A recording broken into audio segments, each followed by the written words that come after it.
आज हम आपको फिर एक उल्टा की कहानी सुनाने आए हैं। ये घटना आपको उत्तर प्रदेश की है और ये उल्टा इतनी लालची होती है। मैके से ही इसके लक्षण लालच में रहते थे। सब कुछ अपनाना, सब कुछ अपने अंडर में रखना, सबको अपनी चाबी देना। अब सबकी चाबी लेना, अपना कुछ भी नहीं देना। ये महिला, इसकी शादी होती है। शादी को 3 साल होते हैं और शादी होने के बाद ये ससुराल आती है। सब कुछ बताएंगे, नाम भी बताएंगे। ससुराल आकर के देखती है कि इसका जो पति होता है, एक एक रुपया इसके ससुर से मांगा करता है।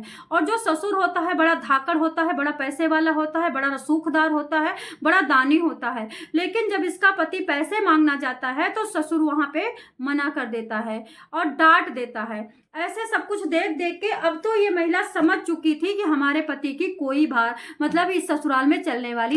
अब ये सोचती है कि ऐसा क्या करूं, कैसा करूं कि मैं ससुर की सारी संपत्ति की मालकिन बन जाऊं, ससुर मेरे को चाबी दे दे। लेकिन ससुर को फुसलाती है, अच्छा खाना बना के देती है, ससुर के कपड़े धोती है। लेकिन ससुर टूटने वाला नहीं था। ससुर को उस महिला पे दया नहीं आती है। अब ये सोचती है कि जब ससुर खाना बनाने से, कपड़े धोने से, कपड़े प्रेस करने से, चाय पाने से नहीं माना तो चांदनी जी मना तो लेंगी।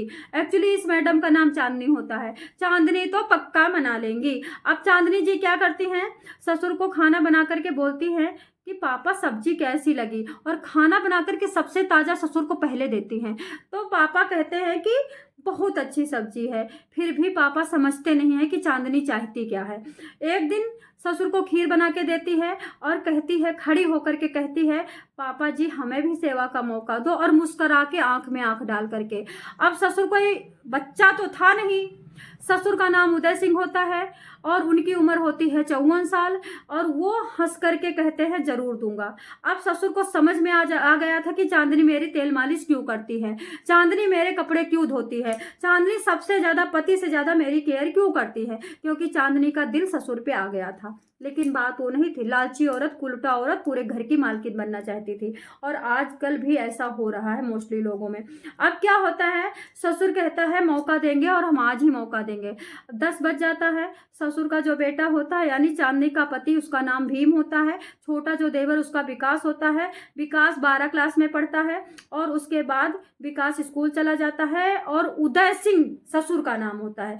उदय सिंह अपने बेटे को लेता है और खेतों पे चला जाता है। खेत पे गुड़ाई सुड़ाई, जो भी इंजन फिंजन, पानी लगाना, ये सब करता है। उसके बाद बेटे से कहता है कि तुम रुको, मैं दवाई भूल गया हूँ, दवाई लेके आता, मेरे सर में दर्द ज्यादा। तो बेटा कहता है पापा ठीक है आप जाओ, पापा जाओ। ये मोटरसाइकिल उठाता है, दवाई लेने तो नहीं जाता है, घर पे आता है। घर पे आते ही जैसे कुंडी खोलती है बहू, बहू आंखों में आंखें डाल करके सजी सौरी बैठी होती है, मुस्कराती है। ससुर की आंखों में डाल करके आंखें मुस्कराती है।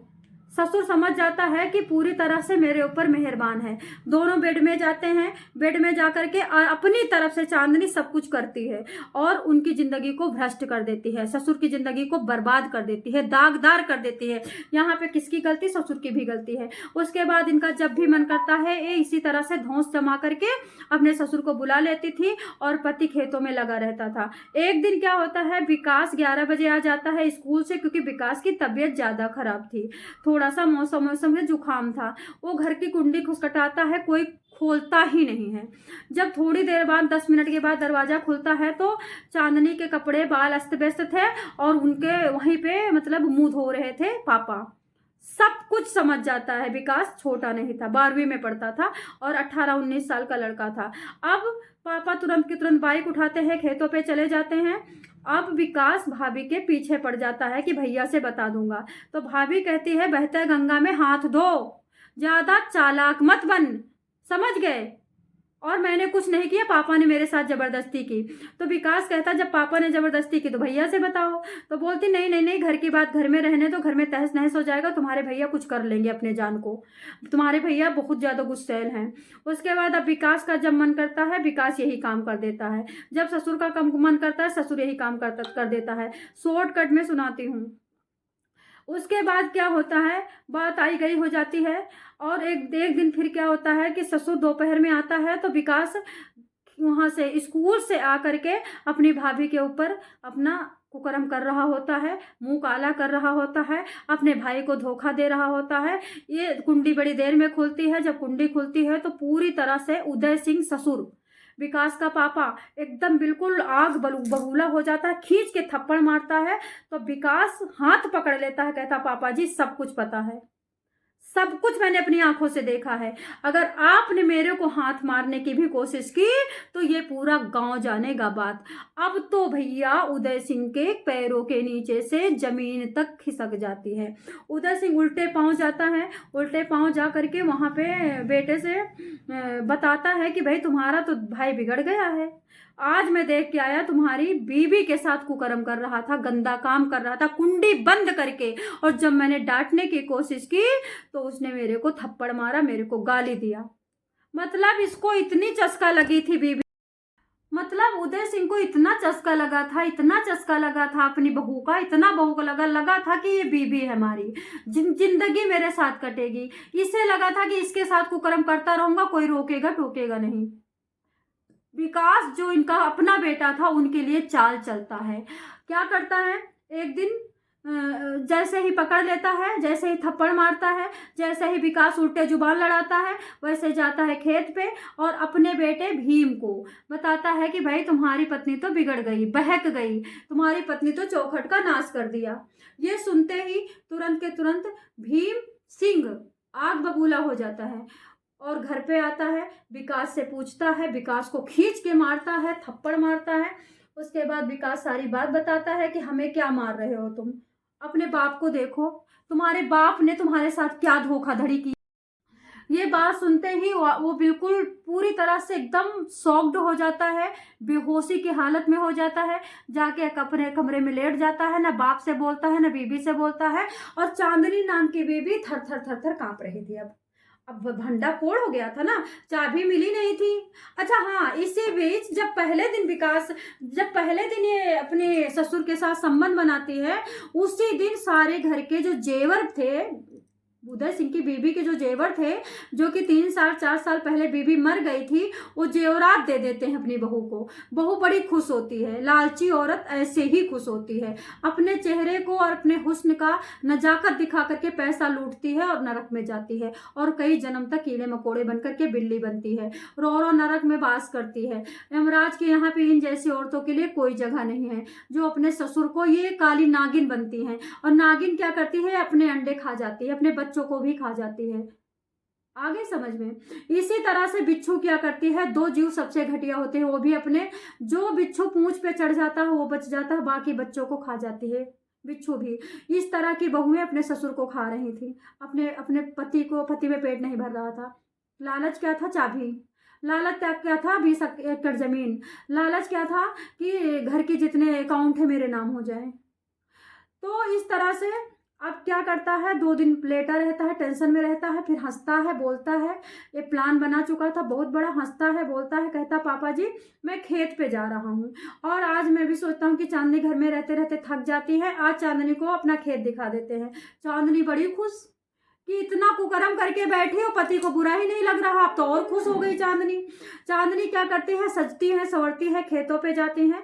खेत पे जैसे ही जाती है, खेत पे ट्यूबवेल होता है, ट्यूबवेल पे कोठरी होती है, कोठरी के अंदर जो कमरा होता है ट्यूबवेल वाला, उसमें खाट होती है। खाट में लोग आराम किया करते थे और जो उदय सिंह था दारू पिया करता था अपने दोस्तों के साथ, भीम सिंह अपना बेटा बैठ करके वहां आराम किया करता था, दारू पिया करता था, आराम से लोग सो भी जाया करते थे दोपहर में, गर्मी के दिनों में। चांदनी वहां कमरे में जाती है, कमरे में बैठती है, देखती है। जैसे ही चांदनी कमरे में बैठती है वैसे ही क्या करता है भीम सिंह, दरवाजा बंद कर लेता है। दरवाजा बंद करने के बाद तुरंत के तुरंत उसको रस्सी से बांध देता है, मुंह पे कपड़ा ठोक देता है, पूरे शरीर में कील ठोक देता है, नंगे करके उसके गुप्तांगों में कील ठोक देता है। इतना तड़पती है महिला, इतना तड़पती है, इतना तड़पती है, इतना तड़पती है कि मुंह में कपड़ा नहीं भरा होता तो पूरी दुनिया को चीख सुनाई देती। लेकिन ये सातिर बंदा इस तरह से औरत को मारता है। उसके बाद जब वो पूरी तरह से खून हो जाता, पूरा शरीर एकदम लाल हो जाता है, कीलों से मर जाती है। गुप्तांगों में 4 कील ठोकता है, वो मर जाती है। उसके बाद ये फ़ोन करता है अपने पापा को, पापा जी यहाँ पे आ जाओ, चांदनी को सांप काट लिया है। चांदनी तड़प रही है। पापा भाग करके गाड़ी लेके जाता है, तुरंत अंदर जाके देखता है कमरे में, तुरंत दरवाजा बंद करके तुरंत कुल्हाड़ी लेके रखता है, पापा को मारता है। 3-4 कुल्हाड़ी। उसके बाद पापा के वहीं पे ढेर हो जाते हैं, बहुत सारा खून बह जाता है। फिर अब अपने भाई को फ़ोन करता है। भाई को फ़ोन करके ये तुरंत बुलाता है कि यहाँ पे आ जाओ जल्दी से, गाड़ी वाड़ी में इनको ला देना है, तुमको साथ चलना है, पापा की तबीयत खराब हो गई और भाभी की भी तबीयत खराब हो गई। विकास भी सारा काम छोड़ करके भाग करके जाता है। जब विकास वहां पे जाता है तो विकास को भी अंदर खींच लेता है, वो चला जाता है कमरे में। दोनों लाशें देख करके वो कांपने लगता है। तब तक पीछे से 4 कुल्हाड़ी कोने में छुपा होता है, माड़े के कोने में मार के इसको भी गिरा देता है। उसके बाद घर पे आता है, घर पे आराम करता है, रोता है, धोता है, परेशान होता है। फिर जा करके थाने में अपने को गिरफ्तार करवा देता है और थाने में दरोगा को, एसएचओ को, वहाँ के सारे एसआई को, जो भी होते सबको अपनी हिस्ट्री बताता है, अपनी बहू के कुकर्म की कहानी बताता है। और उसके बाद दरोगा कहते हैं कि बेटा देखो, कुछ भी होना था, तुमको कानून हाथ में नहीं लेना था, तुमने पूरी चौखट बर्बाद कर दी। गलतियां तो हो जाती हैं, लेकिन वो कहता है मैं बर्दाश्त ही नहीं कर पा रहा हूँ। डालचंद वाला हाल हुआ, डालचंद अपनी बीबी की बेवफाई नहीं बर्दाश्त कर पाया। लास्ट में उसने 3 बार जहर खाया और उसके बाद भी वो नहीं मरा, हॉस्पिटल में जाके तड़प तड़प के मरा। बेवफाई बहुत बुरी चीज होती है, जितनी हत्याएं हो रही है बेवफाई में हो रही है। अभी आपने देखा होगा गुजरात के कोसंबा में एक ब्लू कलर की बैग मिली, 2 फुट की बैग थी, उसमें कैसे तोड़ तोड़ के औरत को रखा था। अपनी काजल नाम की गर्लफ्रेंड को तोड़ तोड़ के रखा गया था, रवि नाम का बॉयफ्रेंड, और अपनी काजल के साथ साथ दूसरी गर्लफ्रेंड रख रखा था। जब काजल को पता चलता है तो काजल को ख़त्म कर देता है। तो अभी धोखे से ये सब हो रहा है। आप लोग सुखी रहें, सचेत रहें, सतर्क रहें। हमें आप लोगों की चिंता है, हमारी कोई हमको चिंता नहीं है। आप लोग ये बॉयफ्रेंड गर्लफ्रेंड के चक्कर में ना पड़े, आप लोगों से रिक्वेस्ट करती। जय श्री कृष्ण, हर हर महादेव।